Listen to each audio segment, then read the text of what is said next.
Santa Teresa Avila TV, Sorowajan Baru, Renungan Katolik Minggu, 27 April 2025 diambil dari bacaan Injil Suci Yohanes bab 20 ayat 19-31. Ketidakpercayaan Thomas dan kasih Yesus yang menyembuhkan. Berbahagialah mereka yang tidak melihat, namun percaya. Yohanes bab 20 ayat 29, firman Tuhan dalam kitab suci Injil Yohanes 20, 19-31 menceritakan peristiwa penting setelah kebangkitan Yesus, di mana ia menampakkan diri kepada para muridnya dan menyembuhkan keraguan Thomas. Pada malam hari pertama minggu itu, ketika para murid sedang berkumpul di suatu tempat dengan pintu-pintu terkunci karena takut kepada orang-orang Yahudi, Yesus datang dan berdiri di tengah-tengah mereka dan berkata, "Damai sejahtera bagi kamu." Setelah berkata demikian, Yesus menunjukkan tangan dan lambungnya kepada mereka. Para murid bersukacita melihat Tuhan. Yesus berkata lagi kepada mereka, "Damai sejahtera bagi kamu. Sama seperti Bapa mengutus aku, demikian juga sekarang aku mengutus kamu." Dan setelah berkata demikian, Yesus mengembusi mereka dan berkata, "Terimalah Roh Kudus. Jikalau kamu mengampuni dosa orang, dosanya diampuni, dan jikalau kamu menyatakan dosa orang tetap ada, dosanya tetap ada." Namun, Thomas yang disebut Didimus, salah seorang dari 12 murid, tidak ada bersama mereka ketika Yesus datang. Ketika murid-murid yang lain memberitahukan kepadanya bahwa mereka telah melihat Tuhan, Thomas berkata kepada mereka, "Sebelum aku melihat bekas paku pada tangannya dan mencucukkan jariku ke dalam bekas paku itu serta mencucukkan tanganku ke dalam lambungnya, sekali-kali aku tidak akan percaya."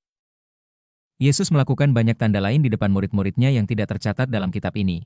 Tetapi semua yang tertulis di sini ditulis agar kamu percaya bahwa Yesus adalah Mesias, Anak Allah, dan supaya kamu oleh imanmu memperoleh hidup dalam namanya. Perikop ini mengajarkan kita tentang pentingnya percaya kepada Yesus meskipun kita tidak melihatnya secara fisik. Yesus menghargai iman yang tulus dan tidak terikat pada bukti-bukti fisik. Ia juga menunjukkan kasih-Nya yang menyembuhkan dan mengampuni, serta memberikan Roh Kudus kepada para murid untuk menjalankan misinya di dunia. Poin-poin refleksi sehari-hari. 1. Mempercayai Yesus tanpa melihat. Renungkan sejauh mana kita mempercayai Yesus meskipun kita tidak melihatnya secara fisik. Apakah kita memiliki iman yang tulus dan percaya bahwa Yesus selalu menyertai kita? 2. Menghidupi damai sejahtera. Evaluasi sejauh mana kita menghidupi damai sejahtera yang diberikan oleh Yesus. Apakah kita membawa damai kepada orang-orang di sekitar kita melalui tindakan kasih dan pengampunan? 3. Mengampuni dosa sesama. Bagaimana kita bisa lebih aktif dalam mengampuni dosa sesama? Apakah kita siap untuk memberikan pengampunan seperti yang diajarkan oleh Yesus? 4. Mengatasi keraguan. Renungkan bagaimana kita bisa mengatasi keraguan dan ketidakpercayaan dalam hidup kita. Apakah kita memperkuat iman kita dengan berdoa, membaca kitab suci, dan mengikuti ajaran gereja? 5. Menjadi saksi kasih Kristus. Bagaimana kita bisa menjadi saksi kasih Kristus dalam kehidupan sehari-hari? Apakah tindakan kita mencerminkan kasih Tuhan dan membawa harapan kepada orang lain?